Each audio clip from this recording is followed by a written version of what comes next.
ఈరోజు Krishna, Guntur, east Godavari, west Godavari పాత జిల్లాల్లో గ్రాడ్యుయేట్స్ కాన్స్టిట్యున్సీ ఎలక్షన్ జరుగుతున్నాయి.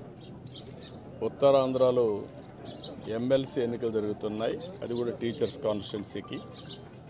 వీళ్ళందరూ కూడా చదువుకున్న ఓటర్లు. నేను అందరికీ ఒకటే విజ్ఞప్తి చేస్తున్నా, ఓటు వేయడం అనేది మన బాధ్యత. ప్రతి ఒక్కరూ కూడా మీ ఓటు హక్కుని ఉపయోగించుకునే బాధ్యత నెరవేర్చాల్సిన అవసరం ఉంది. భారతదేశం ఒక పెద్ద ప్రజాస్వామ్యం. ఈ ప్రజాస్వామ్య దేశంలో ఓటు అనేది ఒక పెద్ద ఆయుధం. మీ అభిప్రాయాలు మీరు చెప్పడానికి కానీ, అదేవిధంగా భారతదేశంలో ప్రజాస్వామ్యాన్ని చైతన్యంగా పెట్టడానికి ఈ ఓటు అనేది ఒక హక్కు కింద తీసుకొని అందరూ కూడా ఒక బాధ్యత కూడా. ఆ విషయం కూడా మనం గుర్తుపెట్టుకోవాల్సిన అవసరం ఉంది. ఎప్పుడైతే ఓటేస్తామో అప్పుడు మనందరం కూడా ఒక చైతన్యవంతమైన ప్రజాస్వామ్యానికి నాంది పలుకుతాం. అది ప్రోగ్రెస్కి కానీ, వెల్ఫేర్కి కానీ, భారతదేశ ప్రతిష్టకు కానీ పనిచేస్తుంది.